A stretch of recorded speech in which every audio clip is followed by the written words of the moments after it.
Oi, pessoal, boa noite, tudo bem? Vou esperar um pouquinho o pessoal entrar, aí eu já começo, tá bom?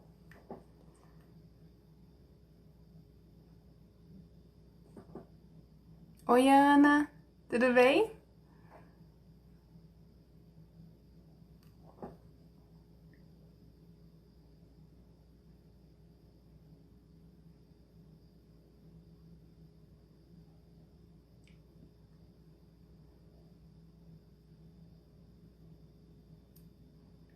Oi, Ana, boa noite. Boa noite, pessoal. Sejam muito bem-vindos à nossa live. Denner, Rafa, tudo bem? Sejam muito bem-vindos.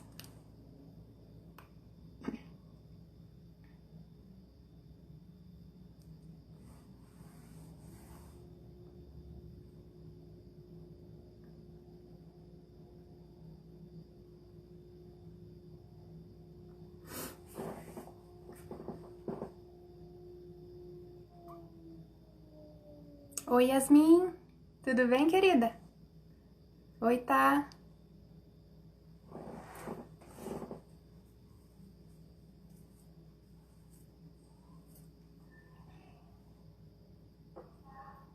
Oi, Dai.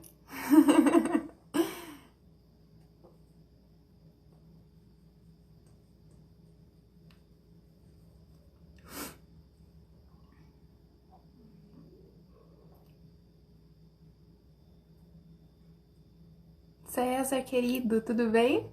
Que bom que você tá aqui. Daqui a pouquinho a gente começa, tá bom? Vamos esperar o pessoal entrar.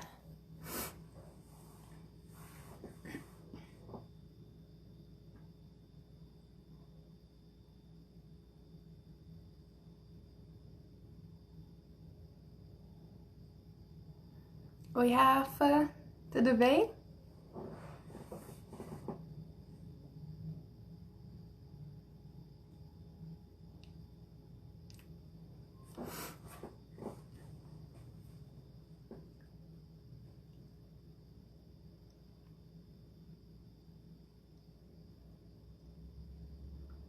Boa noite, pessoal que tá chegando, sejam bem-vindos.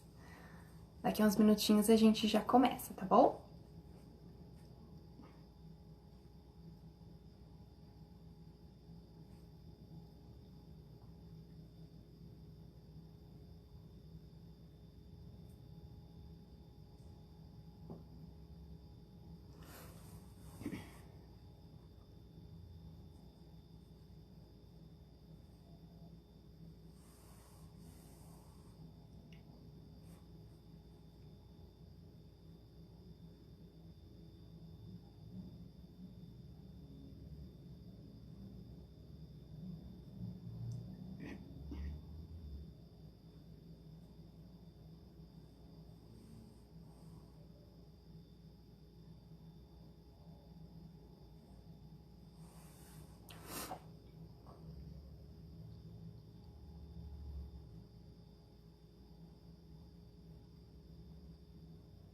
Oi, Ari, tudo bem?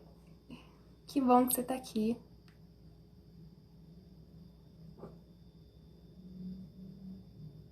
Eu acho que o professor Edson trajando. Ah, obrigada, professor. Muito obrigada por estar aqui, professor. Um abração.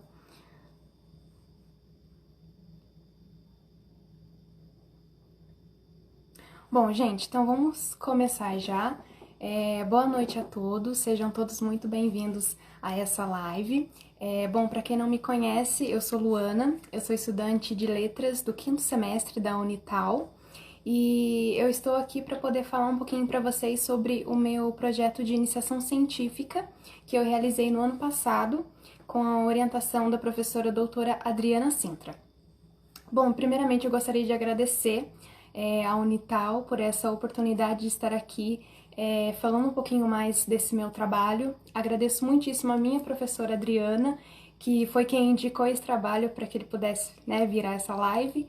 E agradeço a Renata, né, que entrou em contato comigo, sempre muito gentil, muito prestativa. Então, eu agradeço a todos vocês também que estão aqui e a todos que também vão assistir pelo YouTube. E eu espero realmente poder contribuir um pouquinho com vocês, tá bom? Bom, gente, então, o tema da minha iniciação científica do ano passado foi sobre a análise de linguagem, interpretações sobre o divino e o sagrado e suas relações, né? Então eu gostaria de falar primeiro para vocês um pouquinho de como nasceu o desejo de fazer esse projeto.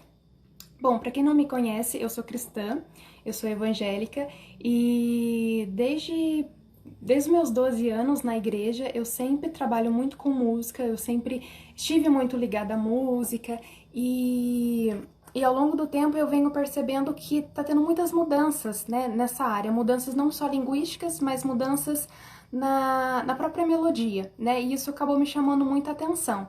Então, quando eu iniciei o curso de letras na Unital em 2018, eu já adentrei a universidade pensando em falar sobre isso num possível tema de TCC. Quando eu entrei no meio do ano, em menos de um mês de aula, eu comentei, né, sobre esse assunto, sobre esse tema com a professora Adriana. Então ela falou assim, Luana, você poderia fazer esse tema se tornar também uma iniciação científica, né? E era algo que até então eu não tinha pensado. Então a gente fez o projeto ali em menos de 2 meses e felizmente ele foi aprovado. Então no ano passado eu desenvolvi esse trabalho, né, com a professora. Também fiz um artigo que eu apresentei no congresso de iniciação científica na Univap ano passado, que também foi premiado como o melhor trabalho apresentado oralmente, e agora estou aqui podendo apresentar esse trabalho para vocês. Então realmente é uma honra estar aqui podendo dividir um pouco de tudo que eu fiz. E essa iniciação científica, de tão grande que ficou, já acabou virando meu TCC, né, que já também está pronto. Então, eu vou aqui falar muito resumidamente, né, porque é um trabalho grande, mas eu vou expor aqui um pouquinho para vocês de tudo aquilo que eu aprendi. E também já deixo aqui para você, né, estudante da Unital, né, e estudante também de outras universidades, se vocês tiverem a oportunidade, façam iniciação científica, porque foi muito importante na minha formação, que está sendo muito importante. Esse ano também eu faço uma outra iniciação científica com o tema de a infância escravocrata no Brasil, com orientação da professora Odila. Também fiz outras pesquisas com o professor André sobre maternidade escrava e também uma outra pesquisa, um outro artigo, né, aliás, com o professor Luzimar sobre preconceito linguístico, né, e todo esse desejo, né, de adentrar a área da pesquisa só se deu com a experiência que eu tive com a iniciação científica. Então, é algo que eu sugiro aí a todos vocês, estudantes, tá bom?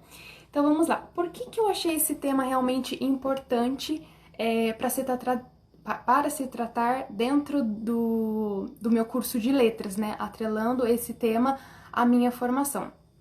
Bom, a gente sabe que a música gospel hoje é uma música que não é limitada ao ambiente religioso. A gente sabe que nos últimos anos, principalmente devido ao crescimento muito grande das igrejas evangélicas, de inúmeras denominações aqui no Brasil, a música gospel, então, ela tem ganhado muito espaço, né? Não só aqui em âmbito nacional, mas em âmbito internacional, né? Recentemente, eu vi uma gravação da cantora Priscila Alcântara. Ela fez uma participação, né, no programa da Fátima Bernardes, e ela disse que a música que ela tinha acabado de lançar, né, a música se chama Girassol, ela ficou entre as 50 músicas mais tocadas no mundo, né? E esse é só um dos exemplos do alcance que essa música gospel está tendo, né? Tem uma outra música que também eu analisei, né, nessa pesquisa, que foi a música Ninguém Explica Deus. Ela foi a música gospel mais ouvida na história do YouTube, em todo, assim, em âmbito internacional. Então, realmente, a música gospel hoje, ela é ouvida e consumida não só por pessoas evangélicas, mas de todas as religiões e até por quem não tem religião, né?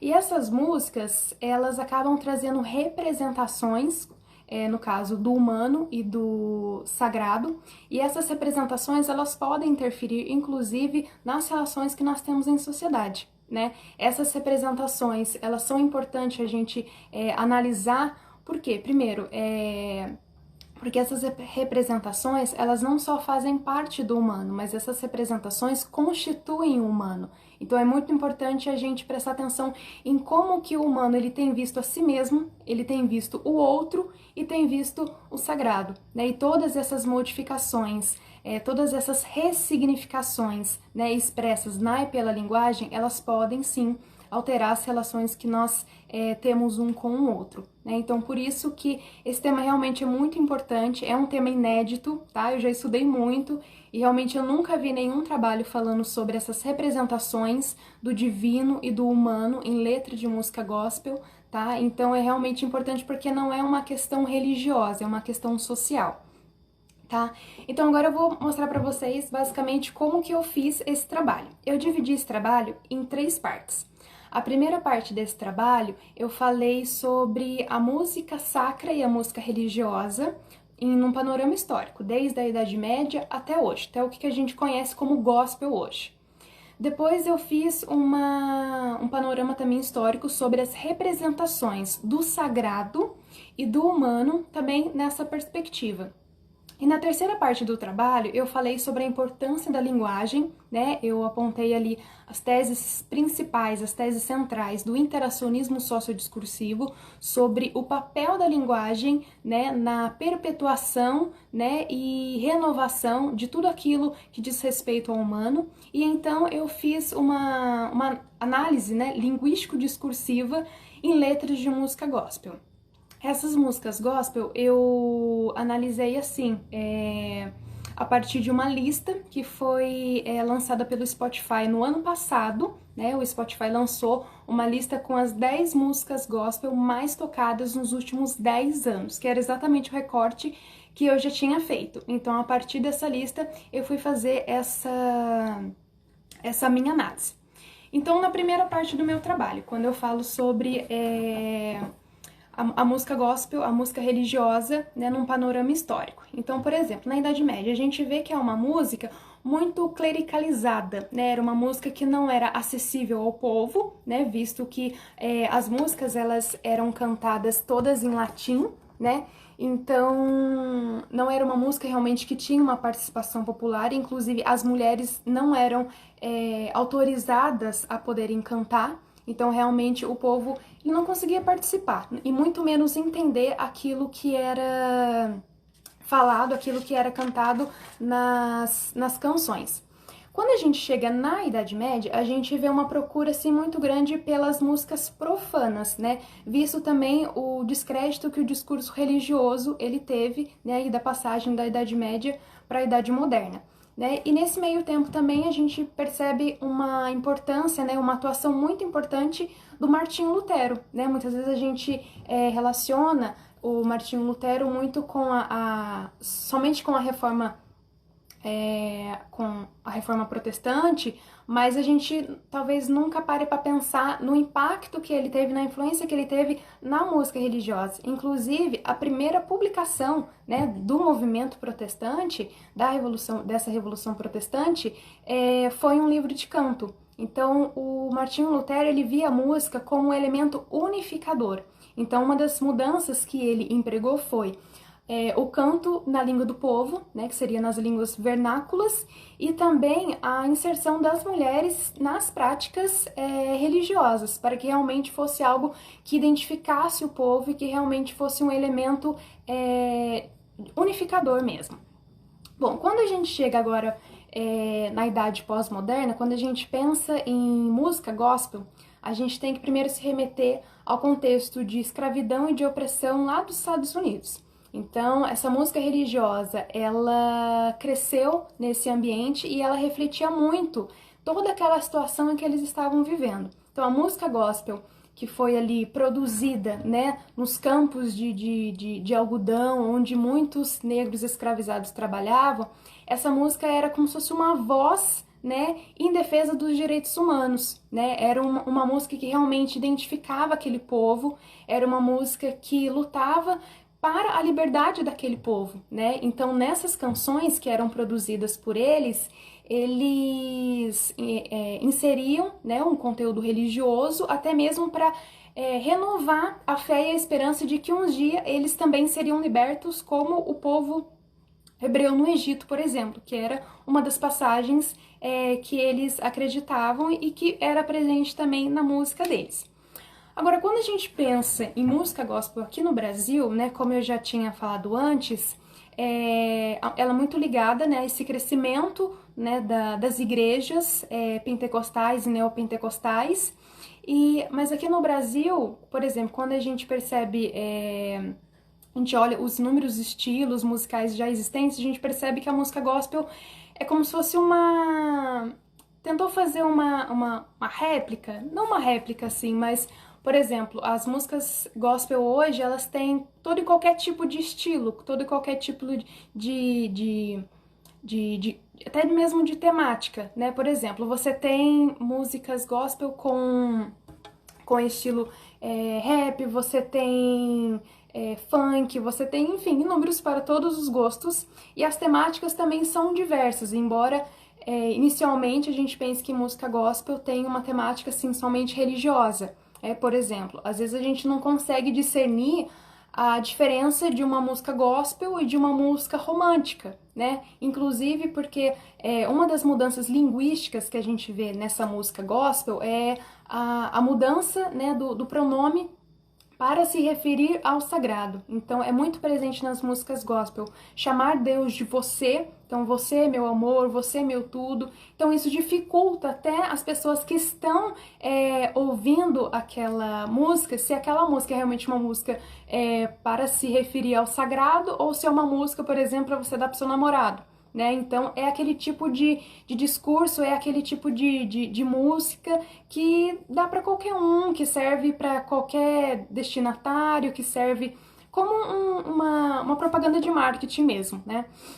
Então, assim, outros temas que são muito recorrentes, né, na música gospel são a valorização do eu, né? A gente vê muito presente nessas músicas gospel uma espécie de um coaching gospel, né, falando o quanto que o homem é importante, o quanto que ele é valorizado, né, e isso tem sido uma marca, né, de muitas músicas gospel, não de todas, mas de muitas, essa música que é quase uma música de autoajuda, né, e, bom, assim, em termos muito resumidos, gente, essa é a primeira parte quando eu falo, né, desse panorama de música religiosa, tá, eu tô acelerando aqui e sendo, assim, o mais breve possível, primeiro em decorrência do tempo e também porque realmente esse trabalho e toda essa análise é bem grande.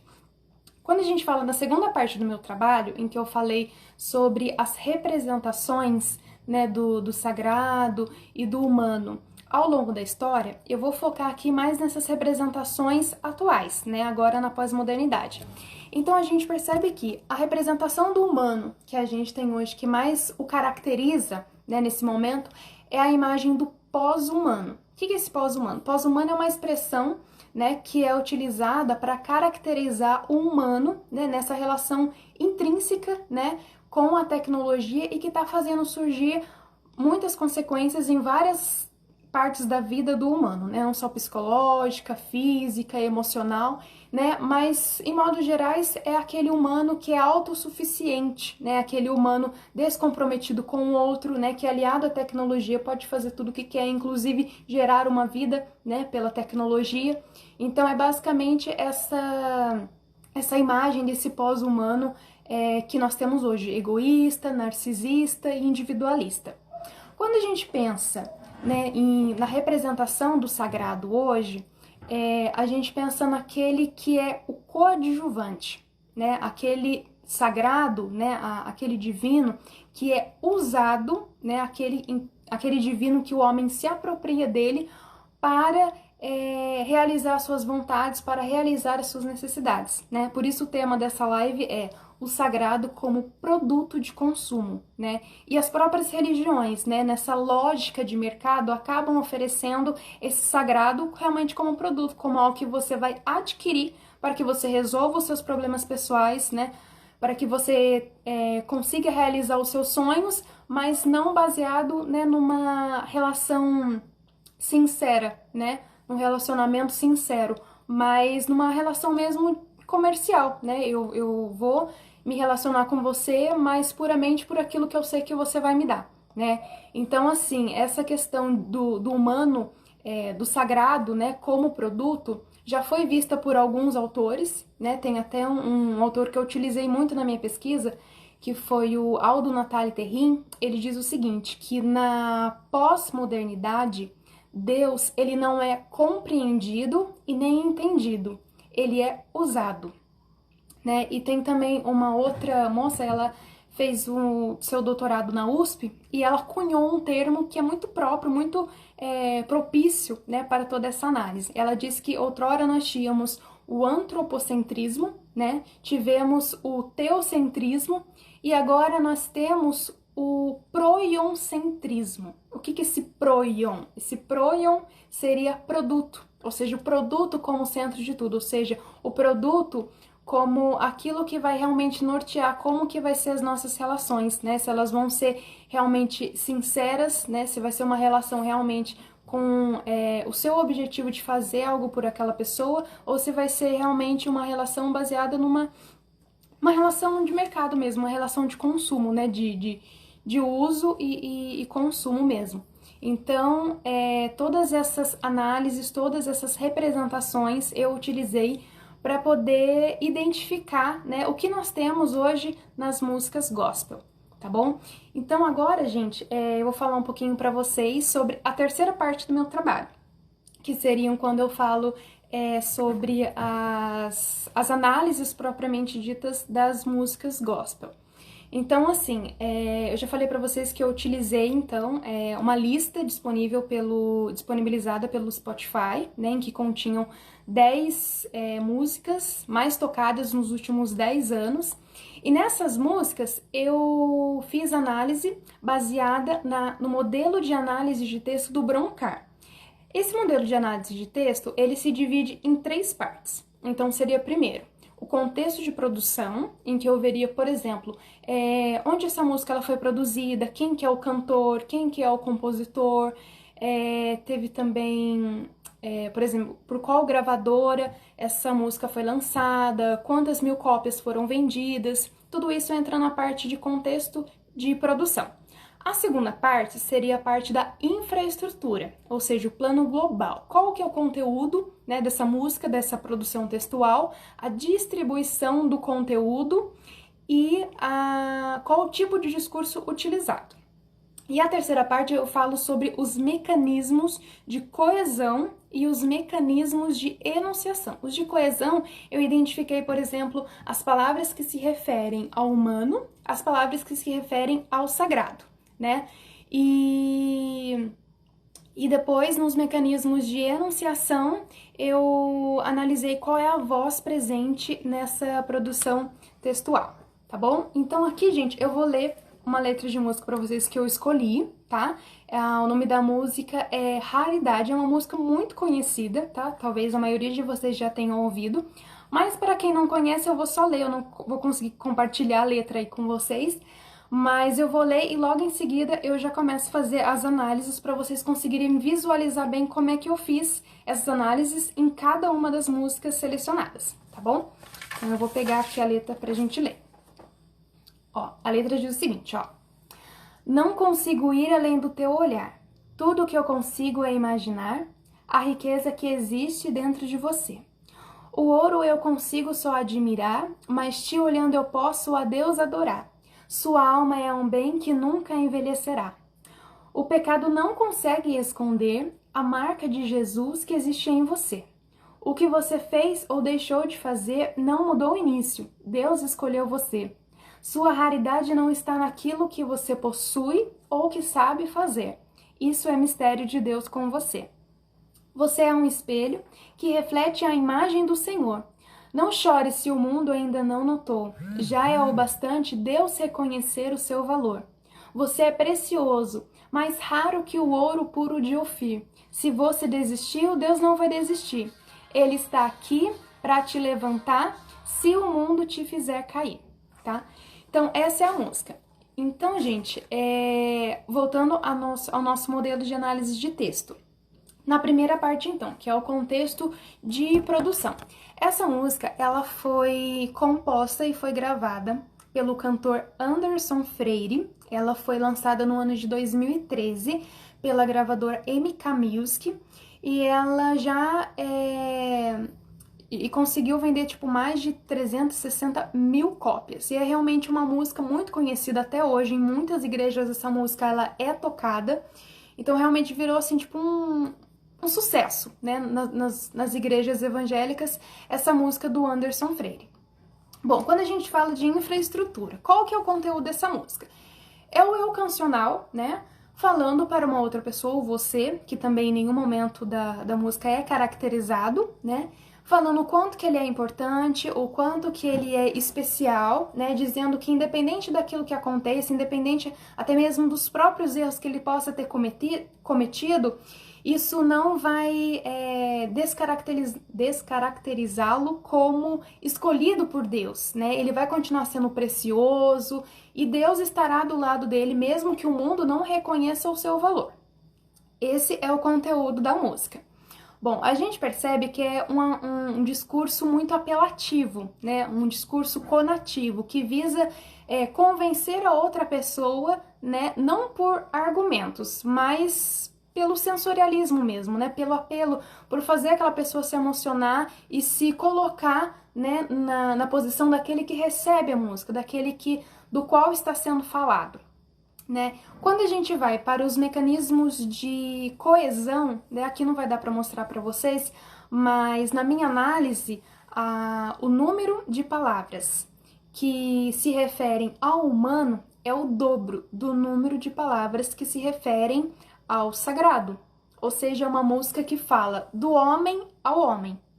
E quando a gente vai para os mecanismos de enunciação, aqui nessa música a gente não percebe, por exemplo, uma voz de uma teologia, né? Por exemplo, se a gente tirar as palavras Deus e Jesus, a gente não consegue mais caracterizar essa música como uma música cristã, como uma música religiosa, né? Parecem mais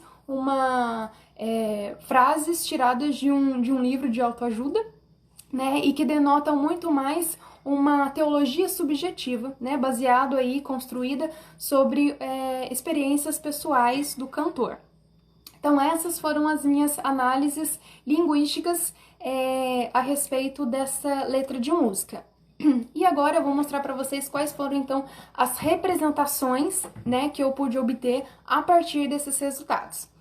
Então nessa música, como representação do humano, nós temos um humano que se mostra como egoísta, né? Porque todo esse discurso, toda essa produção textual não faz com que o ouvinte tenha uma atitude altruísta, né? Tenha uma atitude coletiva, né? Isso também fica claro até mesmo na gravação dessa música ao vivo. Por exemplo, essa música é uma música que você canta para uma outra pessoa, né? Para dizer, olha, você é precioso, você é raro, você é isso, você é aquilo. E quando você olha na gravação, você não vê esse tipo de atitude. Você vê as pessoas colocando a mão no coração ou levantando a mão aos céus e cantando essa música para si, né? Então a gente vê também um humano que é individualista, né? Nesse sentido também. Um humano também que pode ser caracterizado como pós-humano, né? Pela sua autossuficiência, né? Uma vez que ele é o protagonista, né, dessa canção. E torna-se um protagonista dessa canção também pelo fato dele ser muito caracterizado nessa música em detrimento do sagrado. Bom, agora as representações do sagrado. O sagrado a gente percebe que em nenhum momento ele é caracterizado, né? Não se fala sobre quem é Deus, sobre quem é Jesus nessa música, né? Mas somente é dado função, né, ao divino, né? Que é a função de fazer levantar o homem quando ele cair. Né? E é uma representação de um Deus baseado, né, nos interesses mercadológicos, né? Essa oferta desse Deus que vai estar ali te ajudando, que vai ser o seu suporte quando você precisar, né? Detalhe que eu não estou questionando em nenhum momento se Deus é capaz de fazer isso ou não, mas como esse discurso ele é empregado de modo a comover a pessoa, comover o ouvinte e levá-lo a acreditar nisso baseado simplesmente em emoções. né? Então, por que que é necessário a gente pensar em todas essas representações? Como eu já disse, essas representações constituem o humano, né? E essas representações, elas podem interferir, por exemplo, com essas atitudes, com essas representações nessas músicas que estão ganhando alcance não só nacional, mas internacional. Por exemplo, o humano pode perder as noções de comunidade, de solidariedade, né? E muitas outras coisas. Então, realmente é algo para a gente olhar com olhos críticos, né? Todas essas músicas, né? Eu elaborei análises, né, das outras 9 músicas e o resultado que eu obtive foi que pelo menos metade, né, de todas essas músicas elas têm como referente o humano e não o sagrado, né? Há muitas músicas em que, por exemplo, os verbos estão todos no imperativo, ou seja, são ordens dadas ao sagrado para que ele faça aquilo que o homem quer, né? São músicas que não têm mais aquela conotação, né? Aquele objetivo inicial da música gospel, que era a disseminação, né? Do evangelho, das palavras, né? Da própria Bíblia. Então, assim, é uma música que não identifica um povo, né? Como era antes. Então, assim, e através mesmo desse coaching gospel, né, que está sendo muito utilizado. O humano, ele tem se sobressaído nessas músicas, né, e... Opa, abaixa um tique a câmera. Assim?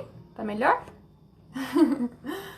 Bom, gente, então é esse humano que está sendo super valorizado, né? E isso pode realmente fazê-lo mudar, inclusive, a sua percepção e a sua relação com o outro, né? E todas essas atitudes, todos esses discursos dessas músicas gospel pode fazer surgir, inclusive, uma nova religião, né? Um novo monoteísmo cristão, né? Que seria a autodivinização do próprio eu, né? Como disse o próprio Leandro Carnal, é como se fosse um Deus customizado que adora a mim, né? Que não me critica, que só me elogia, né? Que só me enaltece e que só reforça o meu eu narciso. Então, gente, essa foi um pouquinho das minhas análises dessa música. E, bom, gostaria de deixar aberto aqui agora para vocês fazerem comentários, fazerem perguntas. Podem fazer, pessoal. Estou aqui.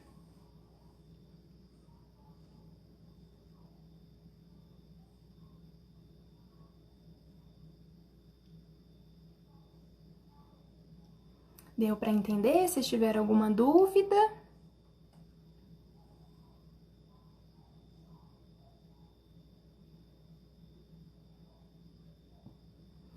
Temos perguntinhas? Deixa eu olhar se tem aqui. Peraí, gente. Não sei se eu tô vendo certo.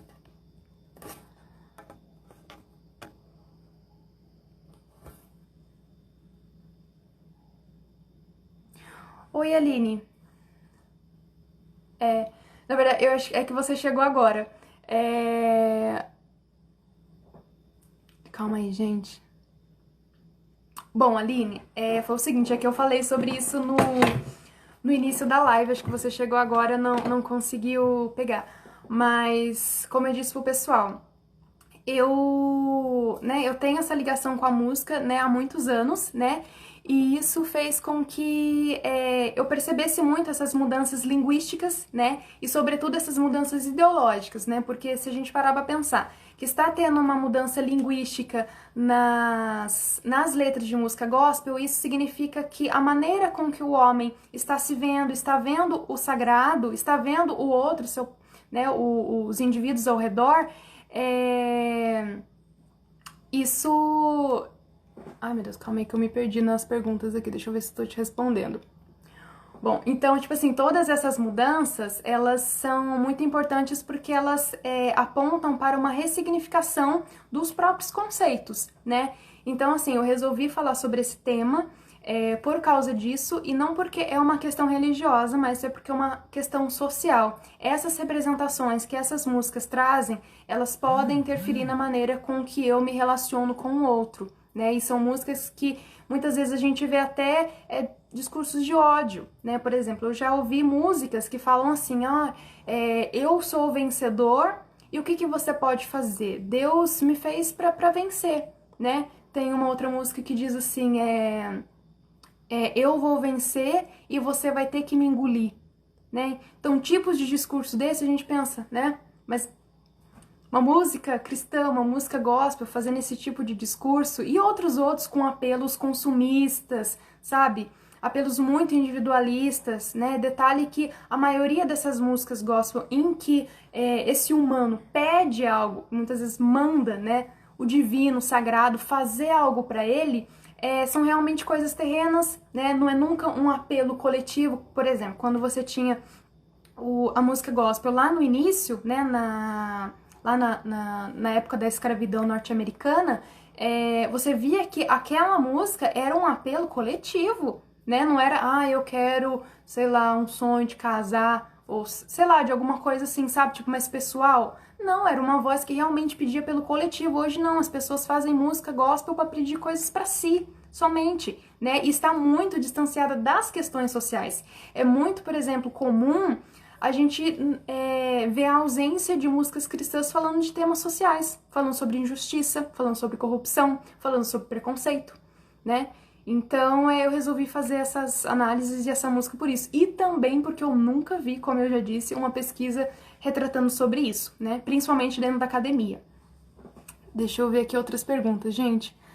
Nica Almeida, não sei quem é, mas não tem pergunta, só elogios, maravilhosa. Muito obrigada, querida. Gente, olha, se vocês quiserem, quem tiver mais interesse, como eu disse, eu apresentei esse trabalho o ano passado, lá na Univap, então eu tenho o artigo todo já prontinho. Quem quiser se interessar, eu posso enviar pra vocês, tá bom? O texto certinho, tá? Eu não sei quem é você, mas um beijo, muito obrigada por assistir. César, foi lindo! Obrigada, querido. Logo a gente se encontra aí no mestrado. Explique um pouco mais, a Nath, mais sobre essa última fala sobre a música não caracterizar mais um povo. Tá. Isso, eu acho que eu respondi um pouquinho agora, né? São essas músicas que não falam muito de contextos sociais, né? Não fala... não caracteriza porque muitas das vezes é mais, tipo assim, a visão do compositor, né, do cantor sobre essa massa aqui que tá consumindo, entendeu? Muitas das vezes, até nos próprios vídeos no YouTube, é o cantor que acaba impulsionando as pessoas a agirem. Não são, assim, atitudes... como é que eu falo? Atitudes, assim, voluntárias, sabe? Parece que é tudo meio já conduzido pelo próprio cantor, pelo próprio compositor. Então, assim, são músicas que induzem a pessoa a pensar somente em si, né? E não num povo, numa história, né? Diferente, como eu disse mais uma vez, dos negros escravizados. Não sei se respondi a sua pergunta, qualquer coisa vocês falam aqui, gente. Ariela, um beijo, obrigada por ter participado. Maísa, vamos lá. Essa posição individualista nas canções é a mais recorrente nessas músicas que você analisou? Tem alguma outra percepção do sujeito poético que tenha chamado a sua... Olha, ô Maísa, eu analisei porque, assim, essas foram as minhas análises, assim, mais pontuais. Mas, no meu TCC, né, que como eu disse também já está pronto, eu analisei mais alguns critérios, assim, para eu conseguir ter uma visão geral. Então eu vou falar aqui para você, ó, até deixei já aqui anotado, peraí. Eu analisei, por exemplo, de todas aquelas músicas, para ver se aquelas músicas tinham como seu referente, protagonista, o humano ou o divino, verbos no imperativo, verbos em primeira pessoa do singular, discurso apelativo, coaching gospel e ausência de características evangelísticas. Aqui você falou da questão do individualismo. A maioria das canções, elas não usam o nós, né? Elas só usam o eu. E aqui ficou comprovado, 90% dessas músicas que eu analisei, todas apresentam verbos em primeira pessoa do singular. Então, muitas vezes, é o homem falando sobre si mesmo, sobre as suas percepções pessoais e sobre os seus desejos. Então, realmente, foi a maior porcentagem, né? As outras têm um pouquinho de decréscimos, mas realmente a maior proporção foi para isso. Músicas que falam apenas de si e, às vezes, para si mesmo. Interessantíssimo tema. Obrigada, Dai, um beijo. Isis Góes, muito legal o tema. Calma aí, gente. Acabei de chegar, mas deu pra entender bastante. Se tiver alguma dúvida, tá bom, Isis? Pode perguntar. Você pensa em produzir algum contraponto a esses resultados da sua pesquisa? Não sei, mas é pra se pensar. Vamos lá. Deixa eu pensar, muito esclarecedor. Que bom, Aline, qualquer coisa é só chamar. Passa depois seu Instagram. Ah, verdade, gente. O meu Instagram é Luana Fernanda, tá bom? Pode me procurar aqui mesmo no Instagram ou no Facebook, tá bom? Se vocês quiserem saber sobre essa pesquisa, sobre o artigo que eu produzi e também sobre os outros artigos que eu já produzi e também sobre a minha experiência com iniciação científica, se vocês tiverem interesse, tá bom? Vocês podem me chamar, tá? Live maravilhosa. Obrigada, Denner, primo. Um beijo. Vamos lá. Silvana, fica melhor para entender quando você dá exemplos práticos. Bom, eu acho que as músicas são um exemplo prático, né? Por exemplo, eu citei essa música aqui, mas a gente tem muitas outras músicas em que fica muito evidente todas essas características que eu analisei. Por exemplo, quando a gente fala de coaching gospel, por exemplo, tem uma música que se chama Conquistando o Impossível, que é da Jamile. E a música começa assim, ó. Acredite, é hora de vencer. Essa força vem de dentro de você. Você pode até tocar o céu se crer. Sabe? Então são discursos assim que parece que são só feitos para fortalecer e para enaltecer o ego da pessoa que está ouvindo, né? Então é basicamente isso. E essas canções a gente pensa, nossa, mas todas essas representações, todas essas questões param ali nessas canções? Não, né? Por exemplo, aí eu falo da minha experiência como cristã. Eu já ouvi muitas músicas com esse tipo de discurso serem tocadas, né, durante a cerimônia religiosa, e depois quando você vai para, digamos, pro tempo da pregação que a gente fala, que é quando alguém vai lá expor alguma palavra, a gente vê que esse discurso é repetitivo, né? A gente vê, por exemplo, muitas pessoas, até mesmo nas redes sociais, dizendo assim, olha, eu sou escolhido por Deus, quem é você para tentar ir contra mim? Sabe, essas coisas assim de oposição com o outro, de superioridade, de achar que você é sempre o vencedor, de que você tem que ser sempre o vencedor em tudo. E geralmente esse vencedor não ligado, por exemplo, a uma causa, não ligado, por exemplo, eu sou um vencedor porque eu consegui, sei lá, me melhorar, sei lá, enquanto pessoa, enquanto cidadão, mas é um vencer muitas vezes ligado em coisas aquisitivas, em coisas terrenas. Então são esses discursos que acabam se transformando em atitudes e por aí vai. Rafa Rodrigues, muito obrigada. Um beijo por estar assistindo. Nath, através da sua análise, pode-se concluir que a música gospel se tornou individualista e passa a não mais colocar a figura do divino como tema central? Não todas, né? Como eu disse, a minha análise foi de 10 músicas. Nessas 10 músicas, 50% delas tinham como seu referente o sagrado e 50% tinham como referente o humano. Então, assim, essas foram percepções de algumas músicas gospel, né? Tanto é que o tema aqui dessa live é o sagrado como produto de consumo em letras de música gospel, não são nas músicas gospel. Então tem umas que realmente tem como seu referente o divino, que tem preceitos assim que você consegue remeter diretamente ao cristianismo, né? Mas tem outras que não, tá? Eu não tô falando, generalizando isso que está ocorrendo em todo o cenário da música gospel, não é isso, tá bom? Mas aquilo que mais, digamos assim, é popular e aquilo às vezes que mais ganha audiência, né? Porque é comovente, né? Faz você chorar, então às vezes são essas músicas que acabam ganhando mais nitidez, tá? Você é um arraso. Imagina, o que seria o coaching gospel? Coaching, acho que todo mundo sabe mais ou menos o que é coaching, né? Sabe? Então, assim, esse coaching gospel é mais assim, aquelas afirmações, assim, sabe, sempre positivas, tipo, você consegue, sabe, a força está em você, você é capaz de superar tudo, sabe, é uma autoajuda, sabe, e muitas letras de música gospel traz isso, como eu disse o exemplo dessa música Conquistando o Impossível, essa música diz bastante isso. Maísa, entendi, muito obrigada. Meio trabalho, já tô morrendo de vontade de ler o artigo. Ah, me chama aqui no Instagram que eu te mando, tá bom? Obrigada, Maísa. Lara, querida, você tá aqui? Deixa eu ver. Quando eu for gente grande, quero falar bem assim. Gente, eu tô muito nervosa. Meu Deus. A Dai, muito obrigada. Aline. Felipe. Eu acho que é Felipe. Muito obrigada por estar aqui assistindo. Rafaela, muito obrigada. Obrigada por estar aqui.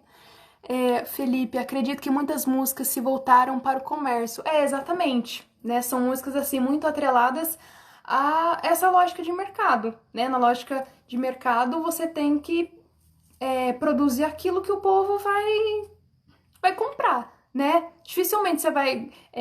As pessoas vão querer, por exemplo, uma música em que um contexto, sabe, contrarie você ou faça você ter uma análise, sabe, pessoal, sabe, ou de repente fazer uma crítica. É difícil, mas aquela música, sabe, que te consola, que te emociona, que fala que você é especial, que você vai conseguir tudo, que você é amado por Deus, que tudo que você precisar, Deus está aí do seu lado para que você realize os seus sonhos. Isso é uma música de fácil disseminação e de fácil que tem uma, uma agregação assim bem mais fácil do que outros tipos. Ai, gente, calma aí. Orgulho da tia. Obrigada, Renan. Obrigada por estar aqui, gente. Aline, muitas músicas focam no mercado e no humano, e, por exemplo, se esqueça do divino, do ser superior. Exatamente. A maioria dessas canções, elas têm como humano realmente o seu protagonista. Muitas vezes, nas músicas gospel, além de você ter essa mudança linguística, de nem tratar mais o sagrado como, por exemplo, chamar ele de você, chamar de... sabe, de termos assim que você chama qualquer outra pessoa, entendeu? Então, assim, isso faz com que, por exemplo, essa música tenha diversos destinatários, né? Por exemplo, eu vou dar um exemplo agora pessoal. Eu uma vez já mandei uma música que é cantada por uma cantora cristã, gospel, e eu achei que era uma música romântica, né? Então eu mandei na época, eu mandei pro namorado, e depois de um tempo que eu fui perceber que essa música, na verdade, é uma música que ela fez pra Deus. E daí eu fiquei naquela situação, meu Deus, o que eu fiz? Né? Então é esse tipo de discurso, né? Que serve pra você dar pra Deus, que serve pra você se reportar pro seu namorado, depois serve pra você mandar pra sua mãe. Então é aquele discurso homogeneizador, sabe? Que homogeneiza todas as ações, as emoções, os sentimentos, né? Que é a música de mercado mesmo, música pra fazer tocar na rádio, música pra trazer fama pro cantor. Essa é a realidade de muitas, não todas, mas muitas. Vamos lá, esqueceram do divino do ser superior de um jeito mais informal. E até curioso pensar, porque, por exemplo, você tem muitas pessoas que vão, por exemplo, nos templos religiosos para exercer ali a sua experiência religiosa, mas elas acabam, né, naquela prática, exaltando mais a si mesmo do que aquilo que elas acreditam, né? E muitas vezes isso fica sutil, algumas pessoas percebem ou não, né? Ou acaba indo no embalo mesmo. Vamos ver. Daiane, você tem observado que algumas músicas atuais têm tentado voltar a retratar mais o louvor, a glorificação a Deus do que o foco no eu? Tem sim. Algumas músicas têm, alguns cantores têm feito isso, mas é meio que lutar contra a maré, né? Porque a maioria está nessa de... Né? Ainda mais como eu falei, o comércio gospel hoje é muito atrativo, né? Então, assim, inclusive muitos cantores seculares, né, estão adentrando, né, para esse gênero gospel, né? E justamente porque eles pensam e veem o gospel como algo assim muito promissor, né? Mas ainda tem aqueles cantores que querem expressar a sua fé, né? Que querem usar inclusive da sua música, da sua arte para reivindicar direitos, né? Para lutar contra desigualdades sociais, né? São poucos, mas ainda tem, tá bom? Aline, já ouvi uma música da banda Rosas de Saron. Não me recordo qual música, mas que você consegue imaginar de um jeito romântico e de um jeito religioso. Fica confuso. Exatamente. É isso. Você não sabe ver se aquela música é cristã, é romântica, né? Não dá pra saber muito bem, não. Wesley. Isso aí, Luana, parabéns. Obrigada, Wesley. Um beijo pra você, querido. Vocês têm mais perguntas, pessoal? Alguém tem mais perguntinhas, alguma dúvida, algum comentário? Bom, gente, como eu falei, eu tentei resumir assim ao máximo, tá? Tem muita coisa envolvida, tá bom? Mas eu espero que tenha ficado um pouco claro esse meu trabalho e também volto a repetir, quem se interessar mais por esse trabalho ou por outros trabalhos pode me chamar aqui no Instagram, no Facebook também, coloca lá Luana Fernanda, você já vai me localizar facilmente e vocês podem aí contar comigo assim pro que vocês precisarem aí.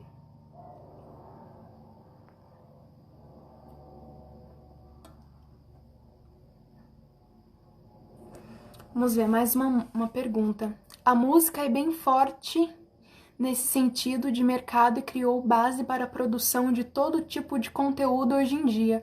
Por isso, ir contra esse pensamento, voltando à raiz do que seria o louvor, é tão difícil. Exatamente. Exatamente.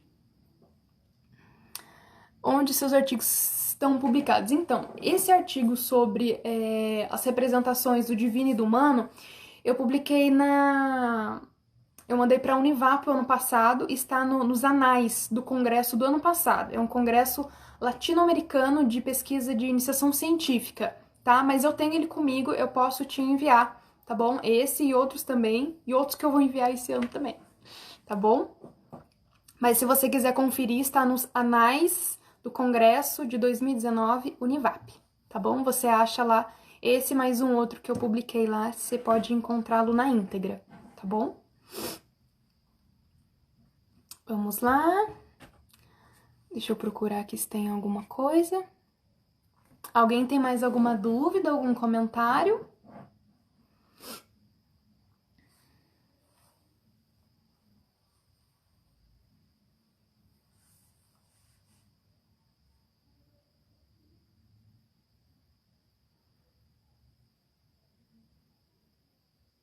Mais alguém?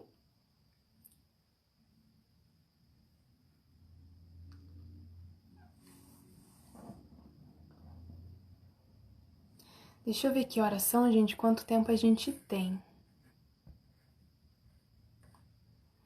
Aline, peraí. Os próximos artigos serão os temas parecidos? Você tem que seguir esse tema e abranger o mesmo assunto? Não, então, Aline, porque assim, esse tema de iniciação científica, né, sobre as representações do sagrado e do humano, foi inicialmente a minha pretensão para o TCC. Aí eu conversei com a minha professora, com a professora Adriana Sintra, ela falou assim, não, esse tema pode primeiro ser uma iniciação científica. E realmente, como ficou muito grande, eu tive que fazer um recorte e mandar como meus resultados parciais e finais da iniciação científica. Mas tudo aquilo que eu já tinha produzido ficou como já o meu TCC. E daí, assim, a partir dele eu já fiz artigos e já mandei. Os outros artigos que eu realizo hoje na universidade não são parecidos. Esse ano, como eu disse, eu faço iniciação científica com a orientação da professora Odila sobre a infância escravocrata no Brasil, tá? E também já fiz um artigo sobre esse mesmo tema, inclusive usando esse modelo de análise de texto que eu fiz nas músicas, eu fiz em 2 contos da literatura brasileira para poder mostrar um pouco mais do que foi essa experiência da escravidão para as crianças negras aqui no Brasil, né? Então eu tenho um artigo sobre isso, tem um artigo sobre maternidade escrava, que também tá muito bacana, que eu desenvolvi juntamente com o professor André Luiz. E tem também um outro sobre preconceito linguístico, que eu fiz sob orientação do professor Luzimar Gouveia. Esses 3 já estão prontos e eu pretendo mandar também agora para um congresso da Univap que vai ter esse ano, né? Ele vai ser todo online, mas eles já me disseram que haverá sim congresso e também pretendo mandar para outros congressos e publicar também esses artigos em periódicos, tá bom? E assim que estiver pronto também disponível, eu posso viabilizar para vocês. Bom, a Nath, acho que eu já respondi. Deixa eu ver aqui. Maísa, parabéns pelo seu trabalho e obrigada por falar um pouquinho sobre ele. Imagina, eu que agradeço, gente. É um prazer, uma honra poder estar aqui dividindo esse meu trabalho tão querido e tão amado com vocês. Como funciona essa parte? Aline, eu acho que eu me perdi. Parte do quê? Você tem... Eu acho que você quis dizer se eu tenho que seguir a mesma linha, né? Eu acho que não. Se for isso, não. Eu posso fazer, por exemplo, cada iniciação científica é um tema. E eu posso escrever, por exemplo, um artigo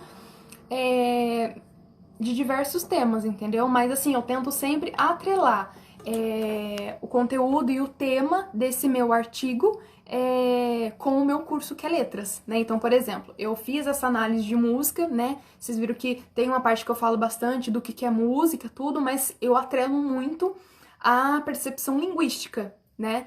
E, por exemplo, o meu trabalho de infância escrava, eu falo sobre ele, né, sobre toda aquela questão de como que a criança era tratada e tal. Eu falo muito, né, sobre a historiografia, né, a partir desse viés aí escravocrata aí, mas eu me atenho também à análise de contos da literatura, né, e os outros também. Tá bom? Então eu sempre tento atrelar todos esses meus temas, por mais que eles possam ser diversos, né? E bem diferentes aí, mas eu sempre tento atrelar ao meu curso de letras, a análise linguística, que é a minha área. Já respondi, que bom, Aline. Bom, gente, não tem nem noção de hora, mas vocês têm algum outro comentário, alguma pergunta para fazer? Estou aqui disponível.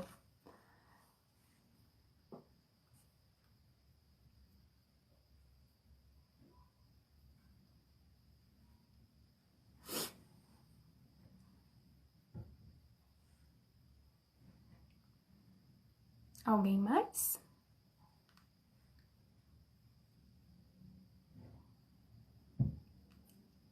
Ah, obrigada, Aline.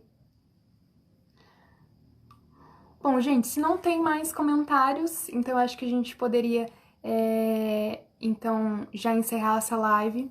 E eu gostaria muito de agradecer a participação de todos vocês. Muitos de vocês eu nem conheço, mas eu fiquei muito feliz com a participação de todos vocês, com a colaboração de vocês. E eu espero que eu tenha contribuído aí com todas essas análises, e até para fazer com que vocês consigam, por exemplo, de todas as vezes que vocês forem ouvir não só uma música gospel, mas qualquer outra coisa, qualquer outro texto, que vocês consigam fazer essa análise crítica, né, sobre quem está falando, quais são realmente os verdadeiros objetivos. Tá bom, pessoal? Então, um beijo, obrigada, Unital, obrigada, professora Adriana, muito obrigada, tá bom? E qualquer coisa me chamem por aqui, beleza? Um beijo, muito obrigada. Obrigada, Renan. Obrigada, Aline. Muito obrigada, gente. Ó, um beijo pra vocês. Obrigada, gente.